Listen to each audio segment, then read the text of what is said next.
എല്ലാവർക്കും ഒരു നല്ല ദിനം ആശംസിക്കുന്നു. ഇന്ന് ഞാനിവിടെ ഒരു അവിയലാണ് ഉണ്ടാക്കുന്നത്. എല്ലാവർക്കും അറിയാവുന്ന കാര്യം തന്നെയാണ്. അതിനായിട്ട് ചേന ചെറുതായിട്ട് അരിഞ്ഞ് പാത്രത്തിലിട്ടു. ഇനി കുറച്ച് വെള്ളം ഒഴിക്കണം.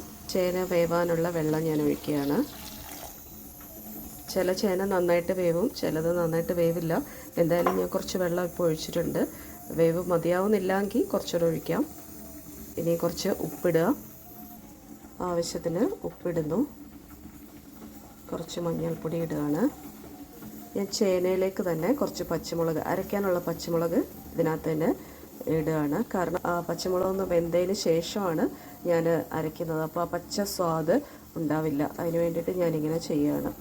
ഇനി ഇത് പച്ചമുളക് വെന്ത് കഴിയുമ്പോൾ അത് ഞാനെടുത്ത് തേങ്ങയുടെ കൂടെ അരയ്ക്കും. ഇങ്ങനെയാണ് ചെയ്യാറ്. ഇനിയിപ്പോൾ ചേന വേവട്ടെ, അതുവരെ കുറച്ച് നേരം അടച്ചു വയ്ക്കാം.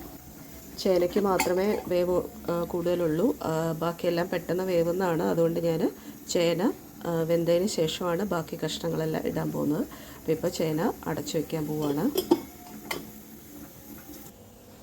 അവിയലിനകത്തിടാൻ വേണ്ടി ഞാനൊരു ചേമ്പിൻ്റെ താള് എടുത്തിട്ടുണ്ട്. ഇത് ഞാൻ മുറിച്ച് അവിയലിനകത്തിടുകയാണ്. നല്ല ടേസ്റ്റാണ് അവിയലിനകത്തിട്ടാൽ. അപ്പോൾ അതും അരിഞ്ഞെടുക്കാം.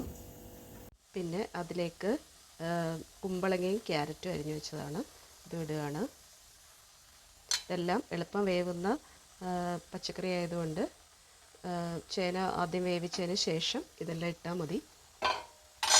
ഇനിയും ഇതിനകത്ത് ഈ കുമ്പളങ്ങയിലൊക്കെ വെള്ളമുണ്ട്, അപ്പോൾ അത് ഇറങ്ങി. ഇനി പ്രത്യേകിച്ച് വേറെ വെള്ളം ഒഴിക്കണ്ട. ഇത് ആ കുമ്പളങ്ങയിലെ വെള്ളമൊക്കെ ഇറങ്ങി ഇനി ആ ബാക്കിയുള്ള പച്ചക്കറി വെന്തോളും. അതിനിടയ്ക്ക് ഞാൻ ചേന കഷ്ണത്തിലിട്ടിരുന്ന ആ പച്ചമുളക് മാറ്റിയെടുത്തിട്ടുണ്ട്. ഇനി അത് തേങ്ങയുടെ കൂടെ അരച്ച് ചേർക്കാം. ഇത് ഞാൻ അടച്ചു വയ്ക്കുകയാണ്. ഇപ്പോൾ ഇവിടെ എല്ലാ കഷ്ണങ്ങളും നന്നായിട്ട് വെന്തിട്ടുണ്ട്. ഇനിയിപ്പോൾ നമുക്ക് നമ്മുടെ ഈ ചേമ്പിൻ്റെ തണ്ടൂടെ ഇതിനകത്തിടാം. ചേമ്പിൻ തണ്ട് നിറച്ച് വെള്ളമാണ്, പെട്ടെന്ന് വാടിക്കിട്ടും. ഇത് ഇത്രയും കാണുന്നെങ്കിലും വാടിക്കഴിയുമ്പോൾ ഒന്നും ഉണ്ടാവില്ല, വളരെ കുറച്ചേ ഉണ്ടാവുള്ളൂ. അപ്പോൾ ഇത് ഒന്ന് ഇളക്കി അടച്ചു വയ്ക്കാം നമുക്ക്. ഇപ്പോൾ ചേനയുടെ കഷ്ണമൊക്കെ നന്നായിട്ട് വെന്തു. നന്നായിട്ട് വേവുന്ന ചേനയായിരുന്നു. അപ്പോൾ അത്രയും നേരം വേവിക്കണ്ടായിരുന്നു എന്ന് തോന്നുന്നു. ഇപ്പോൾ എന്തായാലും സാരില്ല, ഓരോ പ്രാവശ്യം വാങ്ങുമ്പോഴും ഓരോ രീതിയിലായിരിക്കും ചേനയുടെ വേവ്. അപ്പോൾ കറക്റ്റ് പറയാൻ പറ്റുന്നില്ല. ഓക്കെ, ഇനി നമുക്കിത് അടച്ചു വയ്ക്കാം. ഞാൻ അരയ്ക്കാനായിട്ട് തേങ്ങയും പിന്നെ നമ്മൾ വേവിച്ച പച്ചമുളകും കുറച്ച് ജീരകം കൂടെ ഇട്ട് അരയ്ക്കാൻ പോവുകയാണ്. ഇവിടെ ഇപ്പോൾ എല്ലാം നന്നായിട്ട് വെന്ത് കഴിഞ്ഞു. ചേമ്പിൻ്റെ കഷ്ണവും വെന്തിട്ടുണ്ട്. ഇനിയും ഈ തൈര് ഒഴിച്ച് അരച്ചതും കൂടെ ചേർത്ത് കഴിയുമ്പോൾ നല്ല യോജിപ്പാവും. അപ്പോൾ ഞാൻ കുറച്ച് തൈര് ഒഴിക്കുകയാണ്. ഇത്രയും തൈര്. അധികം പുളിയില്ലാത്ത തൈര് വേണം. പുളിയായ അവിയലിൻ്റെ ടേസ്റ്റ് പോവും.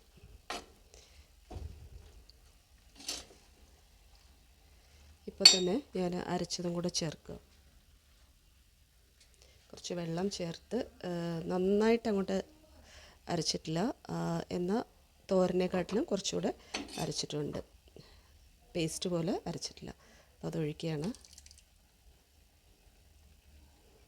ഇതിനകത്തും കുറച്ച് വെള്ളമുണ്ട്. തൈരിൻ്റെ വെള്ളവും എല്ലാം കൂടെ ആകുമ്പോൾ ആവശ്യത്തിനുള്ള വെള്ളമാവും, അവിയലിന് പാകത്തിനുള്ള വെള്ളമാവും. ഇത് ഒന്നുകൂടെ നന്നായിട്ട് തിളയ്ക്കട്ടെ. ഞാൻ ഉപ്പിട്ടിട്ടുണ്ട്, എന്നാലും ഉപ്പ് മതിയോ എന്ന് നോക്കിയിട്ട് ഈ സമയം ഒന്നുകൂടെ ഉപ്പിടാം. ആവശ്യമുണ്ടെങ്കിൽ ഇടാം. ഉപ്പ് കുറച്ച് കുറവായിട്ട് എനിക്ക് തോന്നുന്നു. ഞാനപ്പോൾ ഇത്രയും കൂടെ ഇടുകയാണ്. ആവശ്യമുണ്ടെങ്കിൽ ഈ സമയത്തേ ഇടാവൂ. ഈ അവിയലിന് തൈര്, പുളി, മാങ്ങ ഇത്രയും 3 എണ്ണം ചേർക്കാൻ പറ്റും. ഏതെങ്കിലും ഒന്ന്, 3-ൽ ഏതെങ്കിലും ഒന്ന് ചേർക്കാം.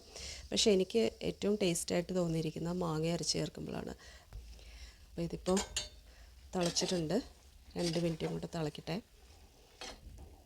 എല്ലാം ഒന്ന് പിടിക്കട്ടെ. അരപ്പും തൈരും എല്ലാം കൂടെ നന്നായിട്ട് യോജിക്കട്ടെ. അല്ലാത്തതുകൊണ്ട് നല്ല മുരിങ്ങയൊക്കെ കിട്ടിയിട്ടില്ല. മുരിങ്ങയ്ക്ക ഉണ്ടെങ്കിൽ ആ ടേസ്റ്റ് കറക്റ്റ് കിട്ടുള്ളൂ അവിയലിൻ്റെ. ഇപ്പോൾ കുറച്ച് വെളിച്ചെണ്ണ ഒഴിക്കുകയാണ്. ഗ്യാസ് ഓഫ് ചെയ്തിട്ടാണ് വെളിച്ചെണ്ണ ഒഴിക്കേണ്ടത്. അപ്പോൾ 1 സ്പൂണോട് ഒഴിക്കുകയാണ്. നമ്മുടെ അവിയൽ റെഡിയായി. എല്ലാവരും ഉണ്ടാക്കി നോക്കുക. Thank you.